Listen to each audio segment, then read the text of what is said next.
Before we get into today's video, I just want to say thank you for the support. It's been kind of crazy. It means a lot to me, genuinely. And apologies for the wait. Audio got corrupted like halfway through. Again, thank you for the support. If you want to comment suggestions or how you think about the new audio, greatly appreciated. Like and subscribe if you like the video, because I'm going to be making more of this stuff for the foreseeable future. Let's just get into the video. If you can describe the 2000s in a couple words, what would it be? Maybe angst, fear, technological advancements, contemporary commentary on the Bush administration and the war on terror? All of which I would say perfectly describes the Ultimate Universe in its run from 2000 to 2015. It was an attempt at Marvel to recapture audiences by having a new continuity running simultaneously as the mainline 616 continuity, acting as a jumping on point for new fans to see a wholly original story while using the iconic roster that Marvel built up over the years. The 2000s was the Attitude Era, judging everyone on tabloid sites or shock jocks, exposing the general public to taboo topics. And the Ultimate Universe was no different from this tone. This mostly comes from famous comic writer Mark Millar, who loved showing the gritty side of superheroes, almost to its detriment. While yeah, the 90s was edgy, it was a different kind of edge. It was warm, goofy, and over the top. All the insane stuff that they were throwing you in the 90s, you weren't supposed to take it entirely seriously. While the Ultimate Universe was bitter and desperately wanted you to take it straight. There were no smiles. This was a post 9/11 world, and it wanted to show you how the superheroes had to adapt. And how could you not take it seriously with such panels as Hulk declaring his orientation, Tony Stark's no-no tape being leaked, Hulk really wanting to let you know which way he swung, and everyone's favorite plotline, brotherly love. There's a common theme here, Millar, and I really don't like it. On top of this, after some time, the Ultimate series that was once touted as a jumping on point for new readers was just as hard to follow as other 616 stories, having plotlines that would be completely insane to anyone just picking up a book. Like there being 2 Infinity Gauntlets because of course, it's the Ultimate Universe. We need to double up on everything because we're ultimate. Or Kang the Conqueror being Sue Storm. It wouldn't be the worst thing we did with Kang. Though there are some things that are fondly remembered about the Ultimate line, such as Reed Richards' descent into the Maker, the villain who even transcends its own universe, and outside of Miles is the only thing that is brought up from the Ultimate Universe. I didn't forget you, Jimmy Hudson. How could anyone forget you? A little over a year ago, a new comic line dubbed The Ultimate Universe was dropped. An attempt at Marvel to recapture the audiences in the 2020s by having a wholly original continuity simultaneously as the mainline 616 continuity, acting as a jumping on point for new fans to see a wholly original story unfold while using the iconic roster that Marvel built up over the decades. Familiar, isn't it? Yep, this was a reboot of a reboot, but taking place in Earth 6160 and not the original Ultimate continuity, having the Maker break out of 616 and creating his new Ultimate Universe, a world without heroes, a line that will echo between both comic runs, but meaning radically different things. As this line of comics have been running for a year now, in today's video I want to give an introductory glance to each of these series and compare them to their original Ultimate run and their 616 counterpart, to show where the Ultimate series may have failed, the new line of comics succeed, because while most runs in the big 2 are riddled in controversy and low-hanging fruit, I think these books are some of the best that have been coming out as of late. Dennis Camp's The Ultimates in 2024 is the premier team-up book for the new Ultimate storyline, following the leader Tony Stark acting as the hero Iron Lad worked from the shadows after the Maker framed him for a terror attack that destroyed half of New York City, trying to form a team when he makes his inevitable return. As mentioned in the intro, in the Ultimates, there are no heroes. In the original Ultimate Universe, it was to show that the heroes in that universe were more akin to a celebrity or a military agent rather than a virtuous hero. It was that classic mean-spirited edge you would see a lot in the media during the 2000s. Though with Millar's writing, it almost teetered on parody. Not to say deconstruction is wrong per se, it feels like a lot of it comes off as unintentional rather than anything profound to say. It's pretty surface level to say, yeah, superheroes in real life would suck because celebrities in real life suck too. It's not anything groundbreaking of note. I mean, look, Tony Stark acts more like Tony Soprano than anything else in these books.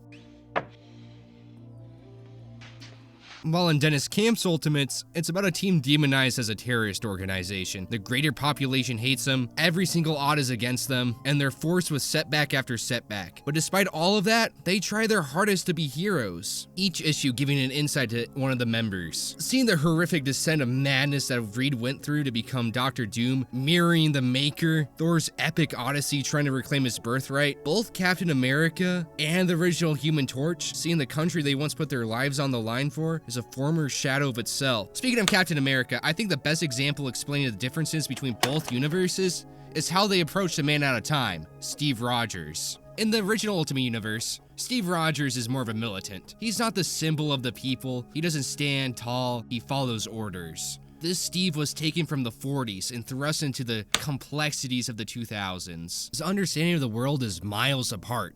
In the comics, Janet Van Dyne leaves Hank Pym for Steve Rogers, but they don't share anything in common. He's cold to her and he can barely even console her about her feelings. His other fellow heroes make fun of him for his old sensibilities, even when it's to defend incest for some reason. Anyways, he's more of a tactician than the good old Boy Scout we see him in the 616 continuity. He clings onto his 1940s values in his time in war because that's all he has left. Later on in the book, Captain America proclaims, "What does this A stand for on my head? France?" This moment in the book comes as a point of contention for many, as Captain America seemingly acts out of character. Now, I would normally agree at any shot to take out the Ultimates. Personally, I always felt like this panel was taken out of proportion. Now, it's easy to dunk on the Ultimates by Mark Millar. Again, there's a lot, but stay with me. I genuinely think Millar was trying to say something crazy, I know. The original Captain America in the 1940s was made as a patriotic figure to get troops to sign up for war. Now, this wasn't too uncommon. Many cartoons at the time were used as propaganda tools or boost up morale, Captain America being no different from this. I bring this up because we saw America in a very different light in the 1940s.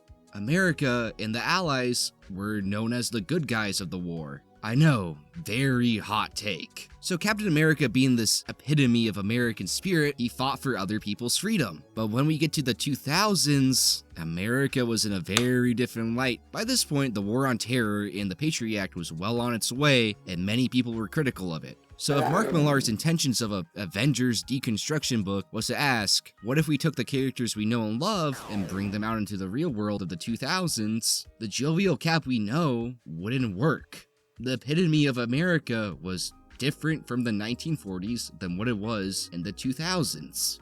He doesn't have the support system or the group of heroes to bring him up like he did in 616. Bucky is an old retired fart. The Avengers is an entirely governmental entity. I bring this up because I feel like it's a little disingenuous to strip away all this cultural context of the 2000s when talking about the Ultimates, when that's exactly what it's asking. It's not uncommon for comic books to take inspiration from many sources in the real world. Take Chris Claremont's X-Men run, which started the allegory of oppression with mutants, due to real-world social movements. Steve Rogers almost acts like John Walker than anything else. He's a soldier first, hero second. Again, there are no heroes in the Ultimates. As well, I do think this characterization works pretty well with Dennis Camp's version of the character in his Ultimate run. Captain America still has that jovial spirit from 616, but he has to adapt to a world taken over by the Maker. Everything the invaders fought for was for naught. The United States of America as we know it is gone and is merely a resource used by the Maker's Council. He's a symbol of hope in a world without any, hoping to be the match that strikes the flame of revolution and take back the world. Despite the world he lives in spitting on him after all the work he's done, believing he's a terrorist just like the rest of the Ultimates, he pushes forward with a smile, hoping that tomorrow will be better. This is due in part to having a connection to the past that would be lost, having the original Human Torch, Jim Hammond, by his side. During the rare instances of downtime the Ultimates have, Jim Hammond is able to take Cap around to old bars that he used to sneak in as a kid, and is genuinely able to talk to him about a past that they both know is gone now. Also, side tangent, but Jim Hammond in general is probably my favorite character out of this new universe. Before I read you an excerpt from issue 10 of the Ultimates, let me give you some background information. At the start of the issue, Jim Hammond reveals that a certain Austrian painter didn't actually leave willingly. It was actually him who burned him alive with his own hands. And when asked how he felt, this is all he had to say. How did it feel? My brain isn't the world's oldest computer, but it's close. I had to manually erase memories so it wouldn't slow down and seize up under the weight of all that history. I gave up my Medal of Honor and my memory of getting that Medal of Honor. I gave up good friends, good years, and most memories of my brilliant father, Dr. Horton. I even played the piano, but after a while, even that had to go. But that memory I keep in full color and high definition. I go back to it again and again. It keeps me warm. That's just so fucking cool, man. I'm sorry. If the original Ultimate Captain America was grinded away by the complexities of the 2000s, the fact that the new Ultimate Captain America is able to keep these spirits high just shows how much integrity he has and how he is deserving of the title of Captain America. I think both versions of the character work in their respective story. They go about the character in interesting ways that wasn't seen before. And this is just with one character. I mean, I could go down the whole roster of the Ultimates, but look, I think it gets the point across just enough. If the original Ultimates is about a story about how superheroes are degraded by the real world, well, the new Ultimates is a story about how, even in the darkest hour, true heroes can persevere. Let's do something a little lighter. No more dictators. Let's just do Spider-Man. Yeah, that sounds good. Given the fact that Ultimate Spider-Man is the most popular book in the Ultimate line, what has been said about this book has been said 10 times over. Similar to the original Ultimate Spider-Man, it's what kickstarted the universe and was sold to you as what you've been waiting for since One More Day. Peter's able to grow and have a family with Mary Jane, not perpetually kept as a child for editorial sick gain. Jefferson and I do not get along. Leading to both my favorite part and least favorite part of the book, the sidecast. I think Spider-Man works the best when it's a story about its sidecast and Peter rather than it being a purely Peter Parker story. And I think Ultimate Spider-Man showcases that with Peter's family and Uncle Ben, as in this story, Uncle Ben wasn't the one who died, but it was Aunt May during the New York terrorist attack that the Ultimates were framed for. Leading to a really heartwarming moment with Uncle Ben when he reveals that he knew Peter was Spider-Man. He tells Peter that he's proud of him for standing up to the evil in the world, but it's irresponsible to put his family at risk. He has to make sure they're safe, because unlike Peter, he has to bear the weight of the loss of Aunt May. That was his world, and he lost her in an instant. He would hate himself to see if Peter go through the same thing as he did. I didn't think my favorite character would be Uncle Ben in a Spider-Man story, as usually he shows up and just dies shortly after. Hell, even J. Jonah Jameson has some screen presence, as him and Uncle Ben are the ones trying to unravel the truth behind New York's criminal underground. Leading to them even confronting Kingpin, he's going to be the one to write the article about his downfall. The best part is that most of the time, this plotline develops entirely away from Peter. It still adds to the overall narrative, as Peter's also looking for the Kingpin, so it's not entirely disconnected from the overall story. It just shows that these characters have lives outside of Peter, as I think in a lot of modern 616 stories, the sidecast purely exists to serve Peter. Another side character that stands out to me is Richard Parker, Peter's oldest son, because if you miss early Wallflower Peter, you can get the best of both worlds, as there isn't just one Spider-Man, but two. Richard Parker acting as the black suit version of Spider-Man and being mentored by Peter, whose personality is more akin to a dorky nerd who has to grow into the title of Spider-Man, while his dad, Peter, is allowed to grow. It also gives us a nice new spin on the mentor-student relationship, as Peter is literally Richard's father. And we see that as he has to give some leeway into him being a hero, but also setting boundaries, as he knows the dangers of being a vigilante. Also having nice dad moments where he tells his son to watch his language while they're fighting a villain. So if I'm giving all this praise to the sidecast, why do I think it's my least favorite part of the book? This answer is twofold, as how the Ultimate series is structured each issue, a month takes place in between to mirror the real world. Now, for the Ultimates, this works just fine. While Spider-Man, who's forced to fit this structure, it's a little jarring at times, and it's a give and take scenario where not a lot of plot is moved forward when its focus is on the characters, but when the plot does have to move, a lot of the side cast is put on the back burner for an issue or two. It just feels like when we focus on a specific character, we kind of lose a month because of how the book is structured. Another reason is that in comparison to 616, it makes it all the more frustrating because Peter in mainline Spider-Man has experienced way more loss than Ultimate Peter Parker, but has barely grown. An editorial's vain attempt into rage-baiting readers into picking up Amazing Spider-Man when Peter is anything but amazing. Joker Side and I do not get along. Because you tell me, would you rather read the story of Peter Parker raising his family or a Gwen revival story? You tell me. The original Ultimate X-Men was weird to say the least. It's definitely the most not well liked out of the Ultimate line of comics. There's at least some love for the Ultimates and Ultimate Fantastic Four. I've not seen the same energy for the original X-Men run, and it's kind of easy to see why. Where the Ultimates have some reason to be written in a mean-spirited manner and at least subvert the original Avengers title, Ultimate X-Men fails at doing both. It retreads a lot of the same story beats we see in the mainline X-Men titles, but the difference is that either everyone is rude or on some kind of sexual offenders list.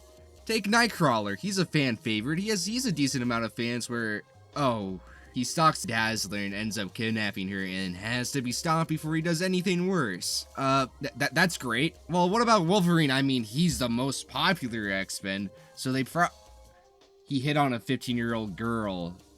I'm really trying to figure out things I like about this book. You know who even wrote this book? Oh my fucking, I should have known. Mark Millar. The book really only gets its identity after Ultimatum, but most people know Ultimate X-Men for its miserable beginnings. And oh, speaking of Ultimatum, you know the whole allegory of the X-Men is how they're an oppressed subgroup of people. Due to the X gene, it mirrors real-world prejudice with terms such as mutie and hate groups that stand against mutants. Well, Ultimate X-Men tries doing it, but it doesn't work. Because guess what? The X gene isn't real. Yep, it was actually a failed experiment to recreate the super soldier formula, and you're stupid. It's like if the government turned on Cool Power Factory and nothing more. Sure, they tackle the topic later on, but it just doesn't work because fundamentally, the mythos is completely destroyed in the Ultimate Universe. While Ultimate X-Men by Peach Momoko takes what we know about them, but puts her own unique spin on it. Following Hisako, or more commonly known as Armor, she has to confront her past trauma while unraveling the mysterious cult, the Children of the Atom. A cult ran on the idea of the Homo Superior. Their latent X genes will be able to come out through horrific experimentation that can bring upon some sort of judgment day for the regular humans. Despite believing in their superiority, the children in the cult are nothing more than cattle to them, either ending in irreversible trauma or even death, as we see when Psylocke finds a briefcase with a mangled up body. Yeah.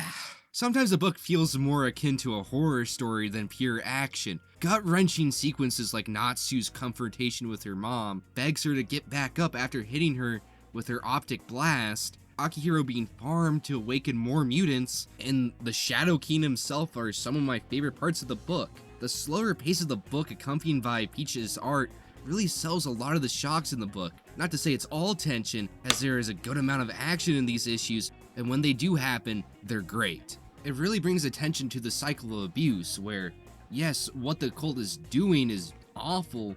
The way journalists and social media portrays the victims just as bad as his leader leads to the general public dehumanizing the children, using as an excuse to be vitriolic towards them. While their fears are grounded in the sense of what the cult is doing, it only emboldens the cult members and justifies even worse actions later on. They're both feeding into each other's worst fears. Another theme we see in the book is how characters deal with their trauma. From Hisako, who runs away from the death of her childhood friend, never taking accountability for what she didn't do, dissociating at times because of it, Surge, who despite knowing how awful the cult treats her, stays there because of what she only cares for are the end results, leading to a brutal demise. While someone like May is able to see rebels like Storm inspiring herself to don her own masked persona, the May Storm, and help protect victims of the cult from further abuse from the general public, using the mask that was once made to mock her mutant identity, use it as both a symbol of mutant solidarity and protect her identity. You definitely see the influences in how the themes are presented in the book, especially with May's family, and how her mom is too cowardly to stand up against her abusive husband, and how her husband openly cheats on her. Unique statements like this are taking the mythos of the X-Men is able to show them in a unique light that hasn't been seen before, and I hope the universe does more of this. But a couple months back, a new comic hit the Ultimate line, Ultimate Wolverine. Now, I think the book is fine. Wolverine as the Winter Soldier is a really cool idea. I think the book does it just fine. And there's a lot of great moments in the book. I mean, Nightcrawler was well done. I mean, look, compared to the Ultimate Universe, I think this is a better outcome for both of these characters. And his letter to Wolverine telling him that he knows he's still in there is terrible in the best way possible. It truly feels hopeless for the original X-Men that everyone knows. And that's kind of the problem with the book. It feels like this book was made for fans who were upset that the X-Men that they know aren't really there. I think the book is finding its identity, but I hope it finds its identity soon, because right now, outside the cool moments, it feels like it's really just trying to scratch that itch that some X-Men fans miss. And with that, that's the Ultimate line of comics. Honestly, such a I forgot Black Panther. So, I read Ultimate Black Panther. I think it's good, but the issue within this video is that I haven't read enough Black Panther 616 stories to really feel justified in comparing. Though I do have one cool fact for you. Do you want to know who was the original Ultimate Black Panther? It wasn't T'Challa or even Shuri. It was Steve Rogers.